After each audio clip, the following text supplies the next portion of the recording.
पश्चिम बंगाल के 42 लोकसभा सीटों में बीजेपी का टारगेट 30 के सामने सबसे बड़ी चुनौती बनेगी राज्य की महिला मतदाताएं। क्या टीएमसी सरकार की ड्रीम प्रोजेक्ट लक्ष्मी भंडार के सामने संदेशखाली कांड प्रभाव डाल सकती है? ममता बनर्जी की सरकार भी महिला वोटर्स पर पूरा भरोसा कर रही है।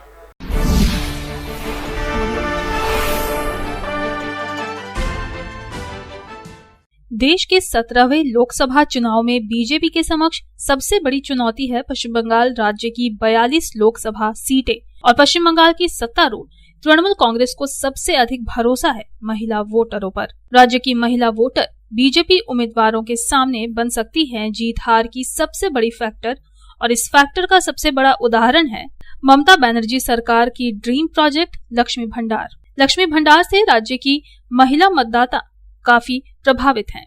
सिर्फ लक्ष्मी भंडार ही नहीं, महिला युवा वोटरों के लिए रूपश्री, कन्याश्री योजना भी काफी प्रभावित हो रही है। यही कारण है कि तृणमूल कांग्रेस सुप्रीमो एवं प्रदेश की मुख्यमंत्री ममता बनर्जी अपनी सभी चुनावी और आम सभाओं में लक्ष्मी भंडार, रूपश्री, कन्याश्री योजनाओं का उल्लेख करना नहीं भूलती हैं। अपनी हर प्रशासनिक बैठक में इन परियोजनाओं को लाभुकों को स्वयं अपने हाथ से प्रदान करने का मौका नहीं छोड़ती। लोकसभा चुनाव को ध्यान में रखते हुए ममता बनर्जी की सरकार ने आर्थिक वर्ष 2024-25 के बजट में लक्ष्मी भंडार के रुपए 500 से बढ़ाकर 1000 और 1000 से बढ़ाकर 1200 रुपए कर दिए हैं। निसंदेह इसका प्रभाव आने वाले लोकसभा चुनाव में महिला वोटरों पर जरूर डालेगा। ममता बनर्जी इस बात से भी बार बार महिला वोटरों को आगाह करती हैं कि जिस तरह केंद्र की बीजेपी सरकार 100 दिनों के कार्य का बकाया रुपया नहीं दे रही है, उसी तरह इन योजनाओं के रुपए भी बंद कर देगी। ममता बनर्जी की ये बातें थोड़ी ही सही पर महिला वोटरों पर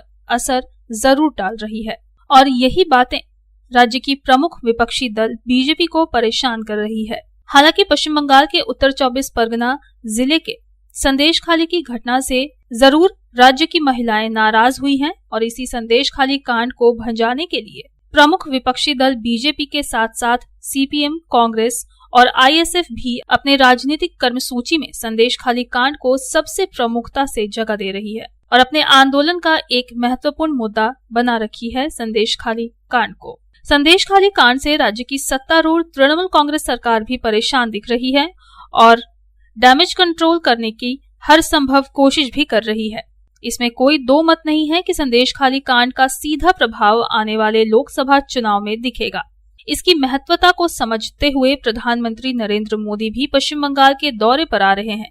इतना ही नहीं, संदेशखाली की महिलाओं से भी उनके ऊपर हुए अत्याचार के बारे में बातचीत करेंगे। संदेशखाली की घटना किस कदर देश के लिए सुर्खियों में बनी हुई है, इसका अंदाजा इस बात से लगाया जा सकता है कि दिल्ली में आयोजित बीजेपी की राष्ट्रीय कार्यकारिणी बैठक में भी संदेशखाली का मुद्दा उठाया गया। केंद्रीय गृह मंत्री अमित शाह ने भी संदेशखाली की घटना पर प्रस्ताव लाया, परंतु क्या संदेशखाली की घटना आने वाले लोकसभा चुनाव में महिला वोटरों पर अपना प्रभाव डालेगी, या फिर राज्य सरकार की लक्ष्मी भंडार, रूपश्री और कन्याश्री ही महिला वोटरों को सबसे ज्यादा प्रभावित करेगी? एक उदाहरण के तौर पर अगर हम पूर्व बर्दवान लोकसभा केंद्र की चर्चा करें तो पूर्व बर्दवान लोकसभा केंद्र में कुल वोटरों की संख्या 41,37,829 है। इनमें 20,46,678 महिला वोटर हैं।